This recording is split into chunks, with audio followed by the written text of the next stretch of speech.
This podcast is brought to you by the Association for Coaching, an international professional body which is advancing coaching in business and society worldwide.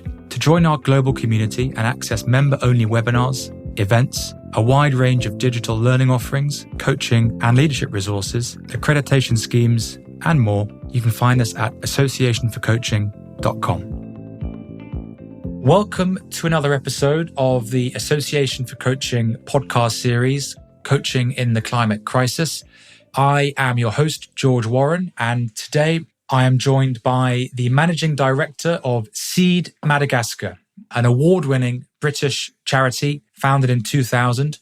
Operating in the southeast of Madagascar, they manage a wide range of sustainable development and conservation projects. And his name is Mark Jacobs. Mark, welcome to the episode. Great to have you here. How are you doing? I'm doing great, George, and it's wonderful to be here. Thank you very much for inviting me on your podcast. Thank you. How was the introduction there? How did I do? You did well. That sounded like me. It sounded too good to be me in some ways. Great. Well, I looked at your LinkedIn and I saw you've been doing this 21 years. Is that right? Yeah, it is. I actually think it's coming up to 22 years, which is a little bit worrying. That time has gone incredibly quickly since my first days in involvement with Madagascar and SEED. Amazing how time flies. Absolutely. And well, it would be great first to hear a bit more about the work that you're doing with SEED. Indeed, yeah. Well, I mean, probably the best place to start is the name, which kind of confuses a lot of people. It's actually an acronym, SEED. It means Sustainable Environment, Education and Development in Madagascar. And that's the SEED. And really I suppose that encapsulates what we do. We're an organisation that is quite holistic in our view when it comes to sustainable development. We believe that the issues in Madagascar can't really be pigeonholed into one particular area. It's a spectrum of issues. So we work across that spectrum of conservation, community, health, and also livelihoods as well, covering that whole of the spectrum, reflecting, as I say, the issues in Madagascar and their interconnectedness. And as part of that, we run a number of projects that sit within 5 programs. And those programs are maternal health, education, sustainable livelihoods, wash or water and sanitation, and then conservation and environment. And within each of those, there's many different projects. And as an organisation, I suppose you would probably count us as a medium-sized charity. We've got a small office in Queen's Park, which generally has about 5 people in it, most of which are volunteers. And in Madagascar, we've got 2 much larger offices. So the total in Madagascar is around 100 staff, around 80% of which are Malagasy from the communities that we work in. So yeah, a medium-sized organisation working on a very broad spectrum of projects. And it sounds like, well, you mentioned the word holistic there, and it sounds like you're approaching lots of different aspects of what it means to be a healthy society there with environment, education, sustainability. What got you started in this journey, in this adventure with SEED back in 2000? Well, it's interesting. I mean, lots of coincidences, I think, as always, and a bit of luck. But I mean, I'm a reformed biologist. I used to study conservation and ecology, and that's what I did as an MSc. And really, as part of that, I got a bit of wanderlust, wanted to really travel and study plants and animals and go to exotic places. So really, as part of that, I went to various different parts of the world, and I decided that Madagascar being the kind of promised land when it comes to biodiversity, that I wanted to head out to Madagascar. We set up a group of biologists all studying different areas on this expedition, and it was in 2000 and in 99, way back in the last century. We went there and we were studying tenrecs, small insectivorous mammal that live in the forest, and we were looking at the interaction between those small mammals and the non-native ones, rats or rattus as we get here. And in doing that, I was very lucky to have the opportunity to be working in a small rural community, and I was able to kind of interact with the community and make friends with people over a good number of months that I was there. And basically, I just fell in love with the place. And that's what led me to wanting to continue to work in Madagascar and seek out the organisation, which is now called SEED. Thanks for sharing. And I'm curious, as we'll speak more and more about the climate crisis, I'm curious as to how you've seen, well, climate change and the climate crisis show up in Madagascar from when you first went 1999 or when you first set up SEED in 2000 to here we are today. What have you noticed? It's a lot of people seem to think that the climate crisis is something which happens in very shifts over long periods of time, and that's not my experience. When I first went to Madagascar back in '99, during the rainy season, you could almost set your watch from the times the rains would happen. So they generally came in the afternoon and they would last until the morning. And it was something which was just, you could guarantee it was going to happen. That's now changed. In 20 years, the wet seasons are dry seasons are wet. There's no predictability. I mean, Madagascar right now is suffering its worst drought since 1980, and that's causing huge amounts of problems on top of the pandemic, which we're all contending with. So really, it's chalk and cheese, and it's changes which you can see before your very eyes, because not only do you see the actual effects, the lack of rain, the changing temperatures, the unpredictability of the temperatures, but you also see the very serious and severe repercussions. So, the most obvious repercussion in Madagascar at the moment is the ongoing issues with food security, which are already being termed as famine. I mean, in Madagascar, there's around 1.1 million people that are now classified as being in a seriously vulnerable position of food shortages. And we're seeing that play out at every level, national and on community level. Something that really sparked for me there, hearing you speak, the first section you mentioned around the unpredictability of the weather. And I'm reminded of a phrase that I heard, I think from Zoe Cohen, the sense of the climate breaking down, that there's that predictability isn't there, and that climate change or even global warming isn't necessarily accurate, because it's not just about glaciers melting, but it's about the actual weather patterns and systems and millennia-old natural systems by which our civilization has relied and grown, and other species. It's just the climate is breaking down. Yeah, indeed. I mean, it's a system. The climate is a system, and it's a system which is constantly in flux and constantly rebalancing itself. I mean, in the same way, I'll always draw things back to ecology. And if you look at an ecosystem, if you take out one species and you make one change, it's very, very hard to work out what that new equilibrium will bring in terms of the knock-on effects on other species, the knock-on effect of the environment.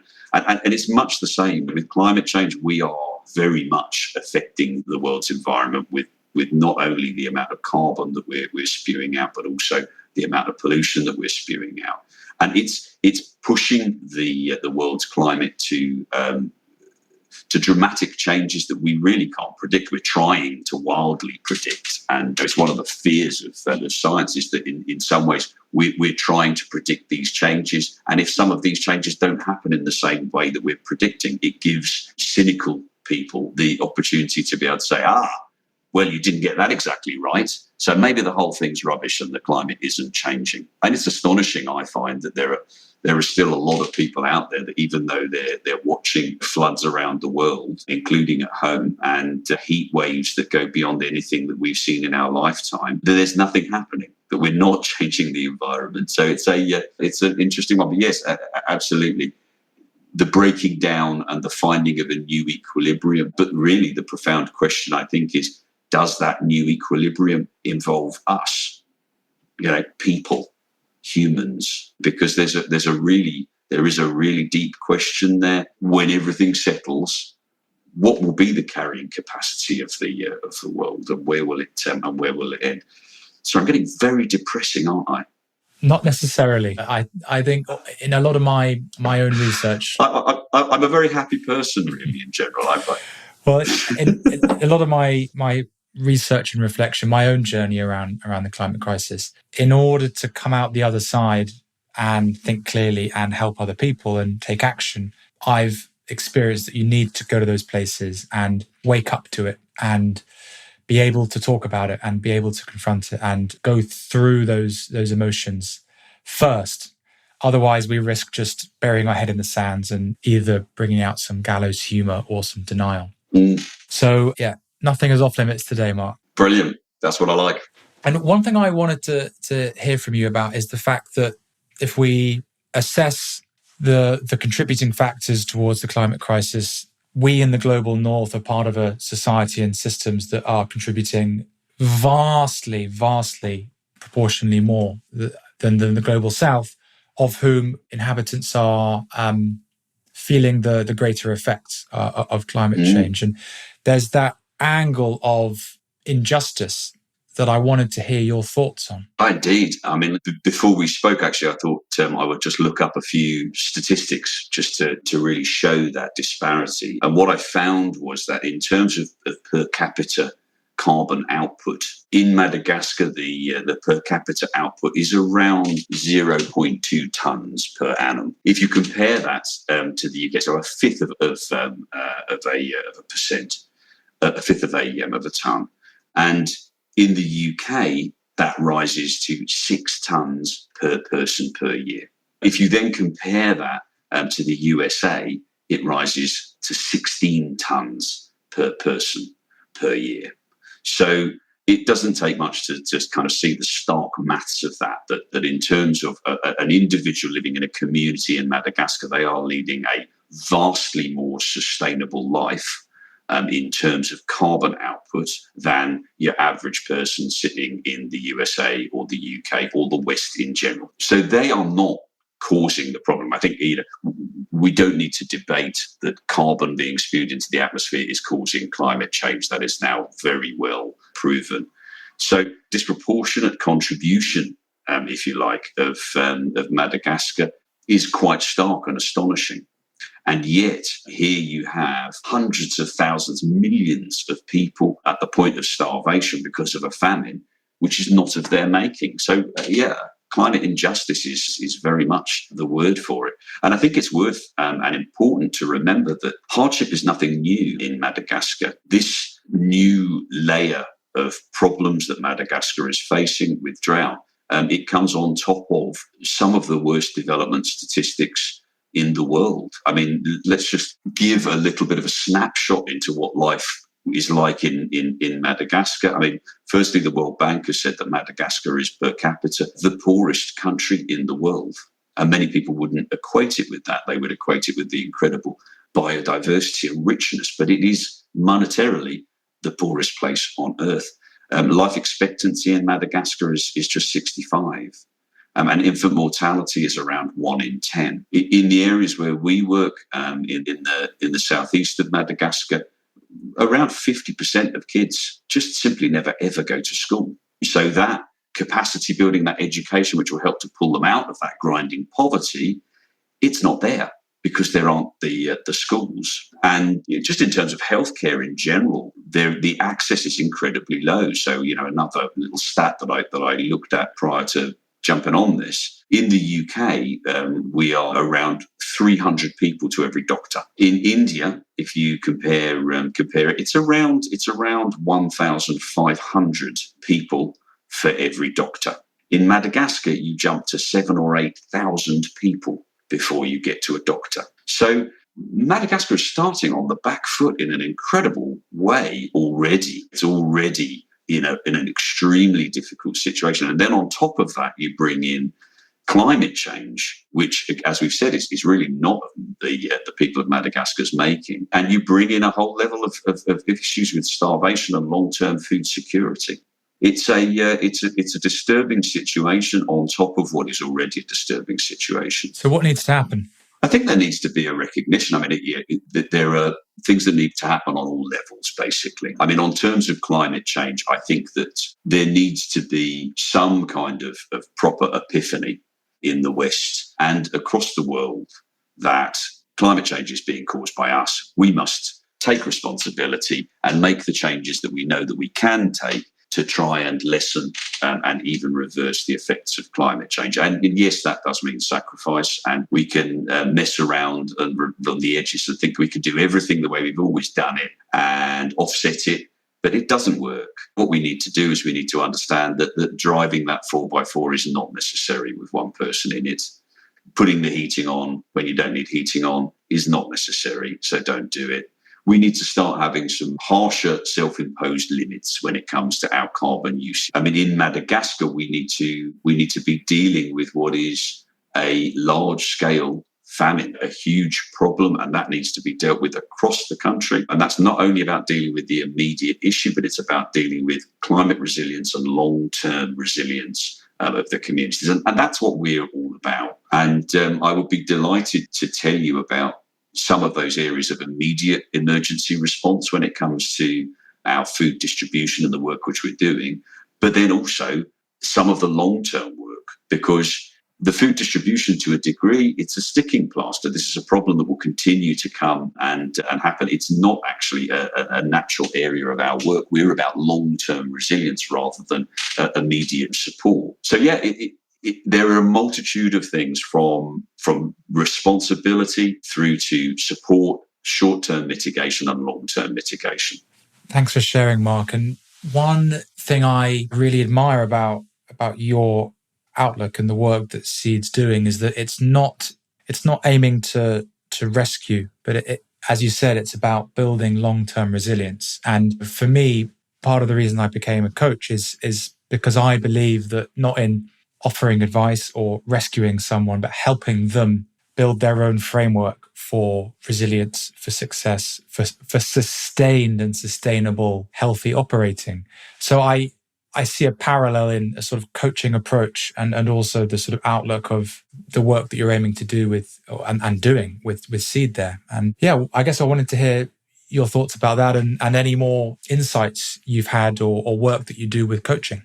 Sure. Well, I mean, I think that coaching is an interesting word, and I mean, I would see it very similar to capacity building. I would also see it similar to education, and I think that those ideas they're at the core of what we do as an organisation. I mean, it comes down to give a man a fish or teach a man to fish, and we are very much on the latter part of that, where we want to give people the ability to have sustained change. So a lot of our work is about providing that support, providing that coaching, if you like, for people to be able to find their own solutions and push forward in a positive and resilient way, so that they are able to roll with the punches of whatever climate change brings, whatever poverty brings, because they've got that new long-term capacity which will help them through. And it underpins every one of our projects. I mean, even actually the work which we're doing with food distribution has that element of capacity building and coaching of individuals. So I'll talk you through. I mean, an obvious example of the use of coaching would be some of our livelihoods projects, for example. So I'll tell you a little bit about them, and then I'll explain a little bit how this works within the food distribution work. So one of our successful projects is a project called Stitch St. Luce, and it's a lovely, simple project which started off with a very talented lady from the UK feeling that she could use her skills and teach her skills in embroidery and design, and that they would have a really lovely impact on people's ability to be able to earn money. So we worked with her, and what she did was she went out and very simply she sat and trained and coached a group of 12 women. And at first she really struggled in that people had absolutely no skills. They didn't know about embroidery. They didn't know about colour. They also didn't have the confidence to be able to do these things. But through sitting with her, they learned some basic skills, and then they learned how to use those basic skills with their own interpretation and their own empowerment to create designs which reflected the environment and the community within which they lived. So they took that kind of nucleus of information and confidence and then turned it into something new and exciting. And those 12 women then were joined by another group of women who we supported their coaching and training. And it blossomed to the point where those original women were creating so much lovely embroidery and selling that embroidery for profit both to tourists and international, that they couldn't cope with the demand. So they started training others to be able to do embroidery, who brought their interpretations of what it was that they saw and they wanted to depict.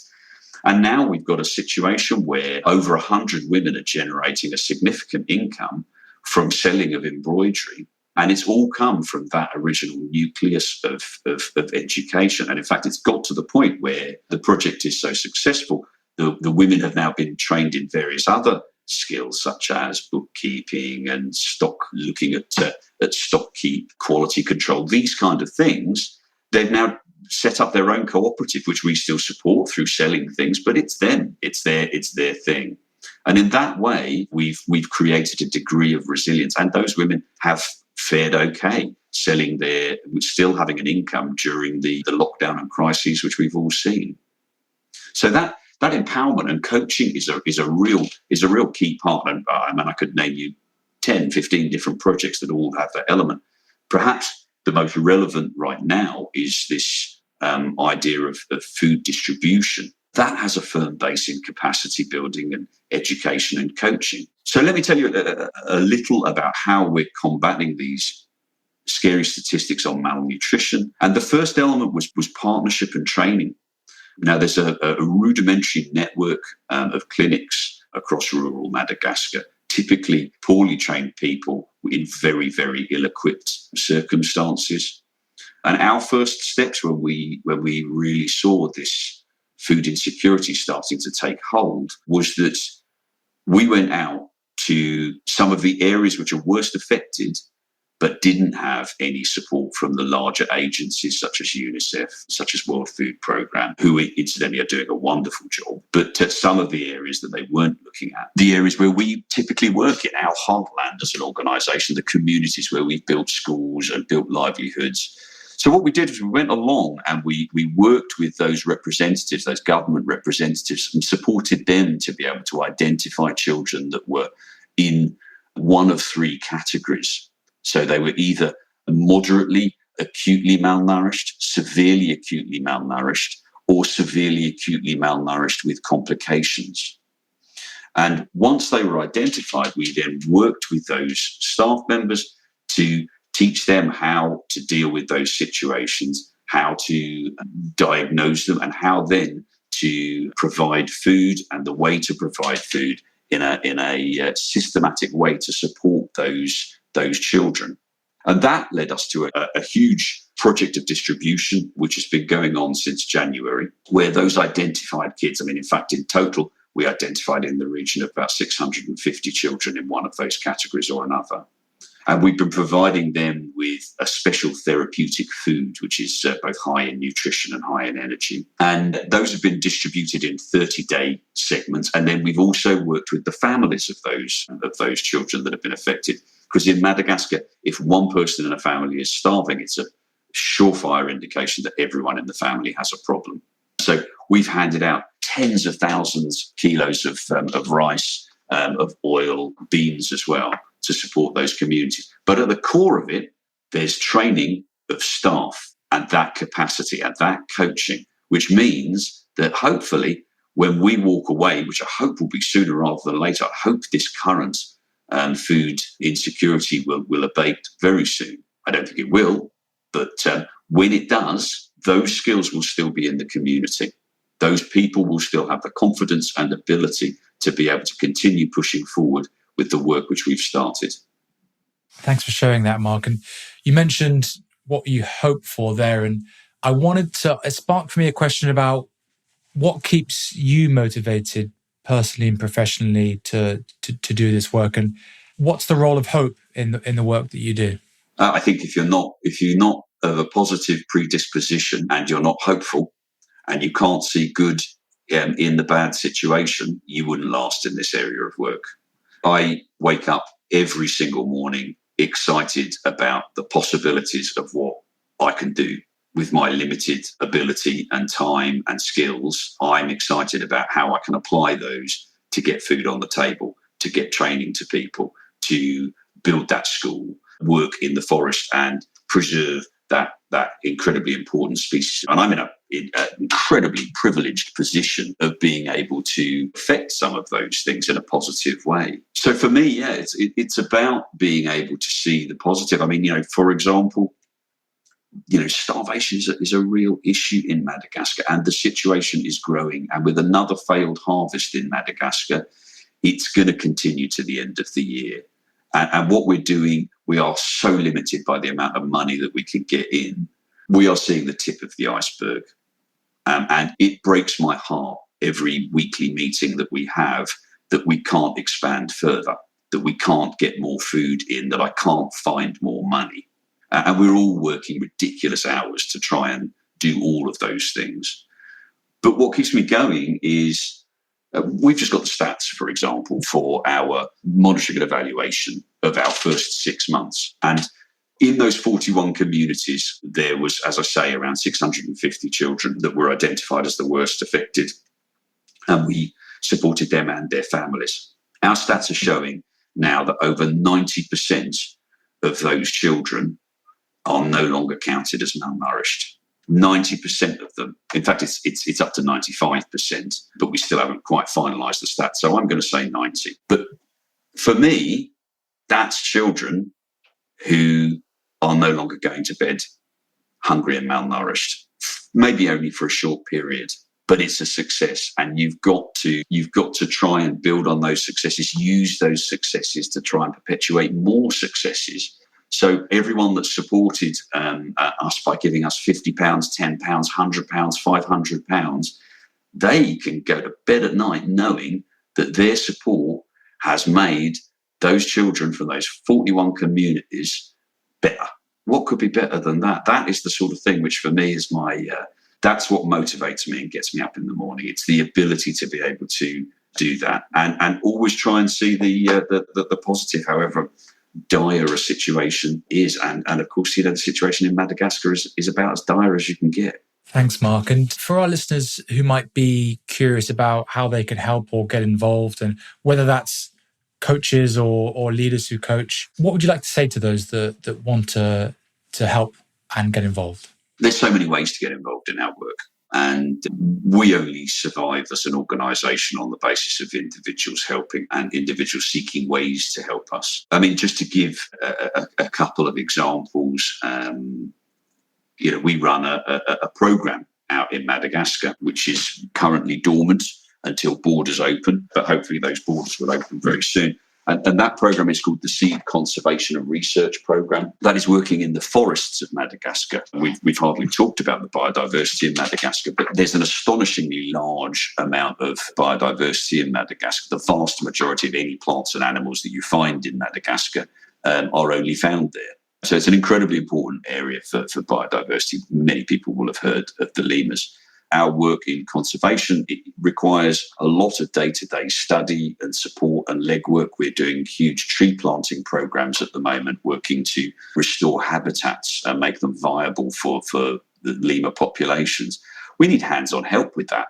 And our SCRP program is a way that people can go out to Madagascar from anywhere 2 weeks to 10 weeks, get involved firsthand, get their hands dirty, and actually be part of that solution.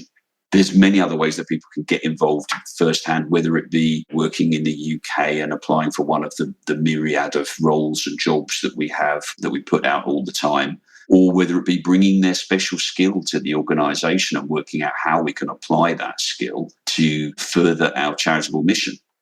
So there's those first-hand ways. I think one of the things that we need the most right now, to cut to the chase, it's money. In this situation of food insecurity, money is simply the difference between life and death.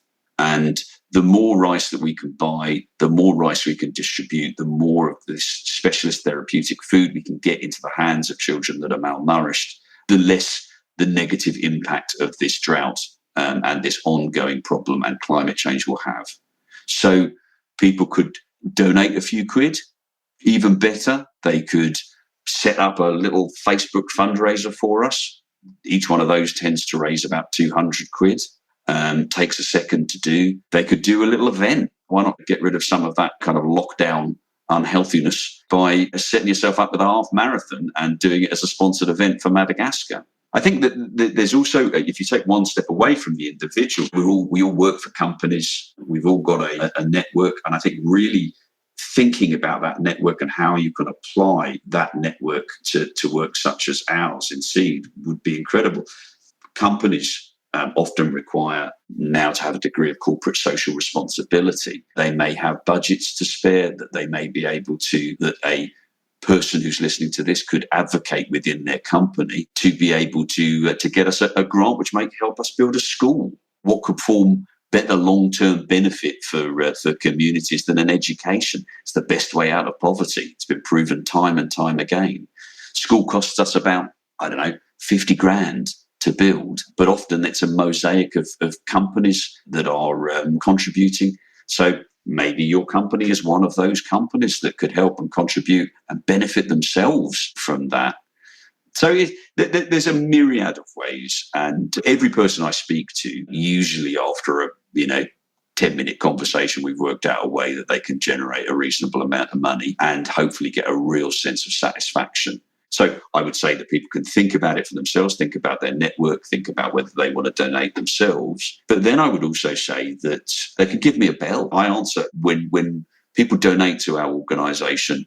I say thank you to every single person, and I'm always offering personally to catch up with people, give them more information, support them to support us, and to tell them more about what they're doing. And what is the best way for folks to get in touch with you, Mark? Well, probably the easiest way, because as you can imagine, I work silly hours, is probably to email me. And my email is mark@seedmadagascar.org.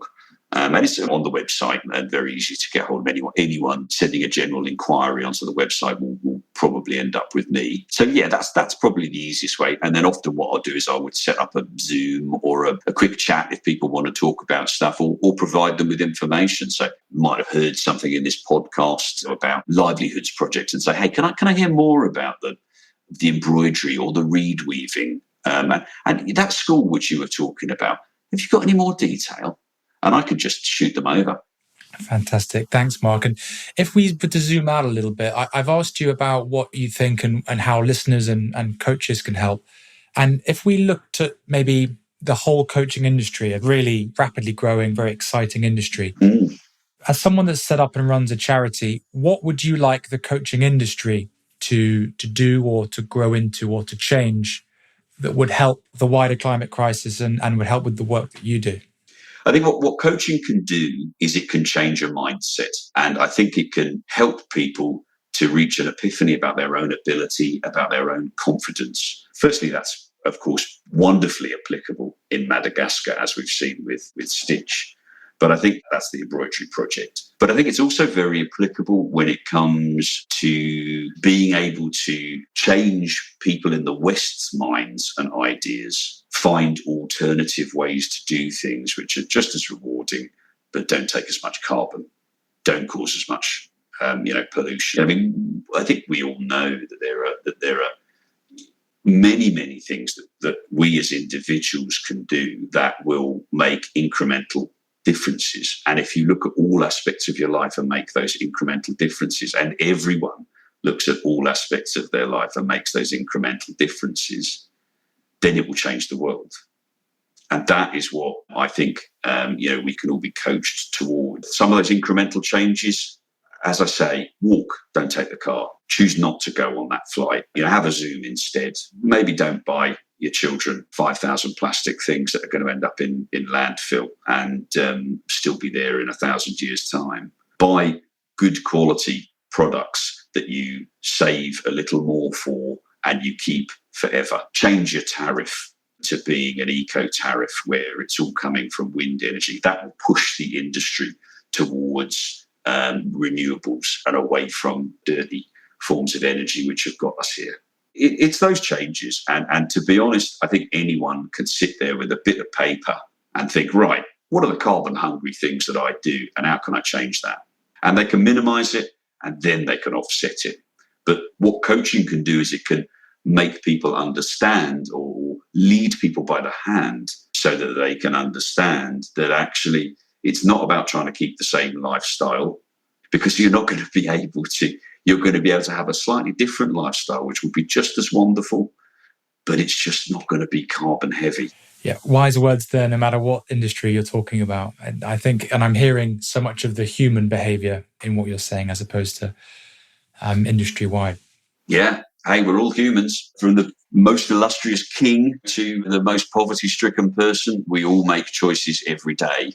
And for me, it's those choices which need to change. But, everything that's caused climate change is based upon decisions. Now, a lot of those decisions happened before there was the knowledge of what climate change was. Now, we can't hide behind that because everyone knows that we're affecting the climate for the first time in human development.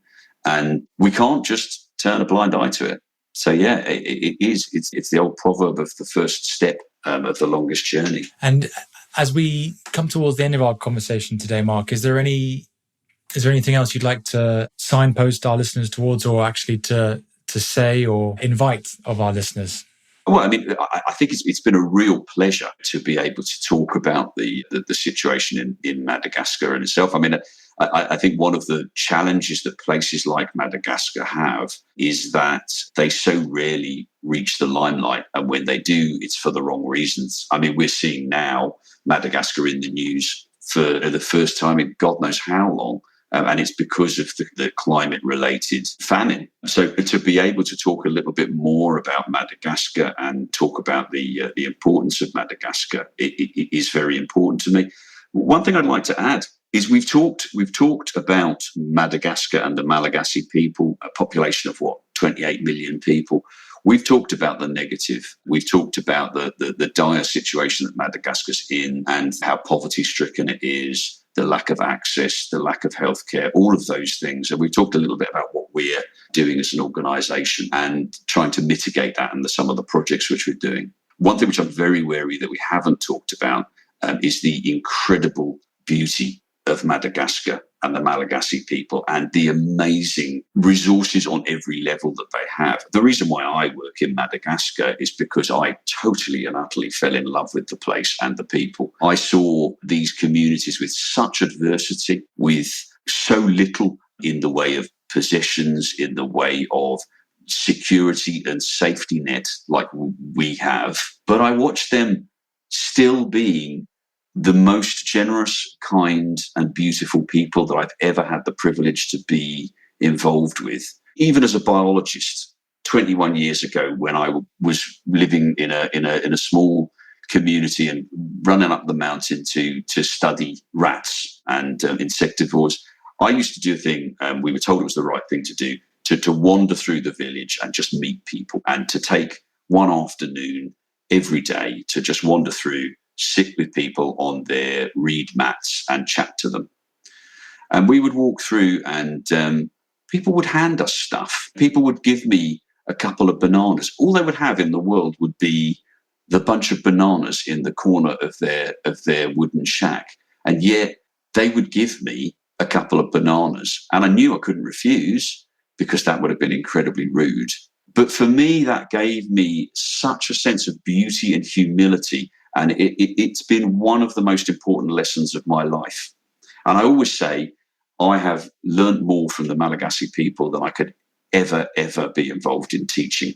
So I really wanted to put that across. And the debt that I have for that generosity and kindness, which I see all the time, that's also what fuels me every day. So I think it's important just to remember that another way people can support Madagascar is by getting out there, because every person that's out there, every person that goes out to Madagascar and sees the place in a respectful way, I think becomes a supporter of an organisation like SEED, because they become an advocate for the beauty and the need and the incredible richness of that culture.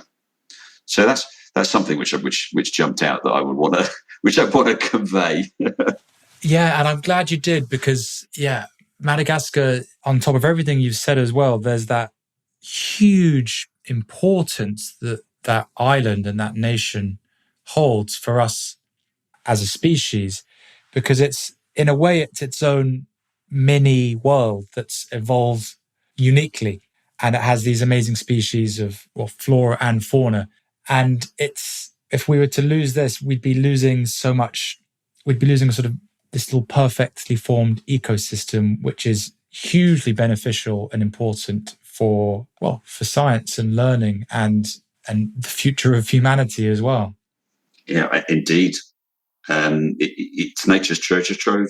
It's often kind of seen as the lost island because it's evolved in such in periphery to Africa that you've got plants and animals that existed in Africa millions of years ago, but now only exist in Madagascar because evolution works differently on an island when it's isolated. So yeah, absolutely.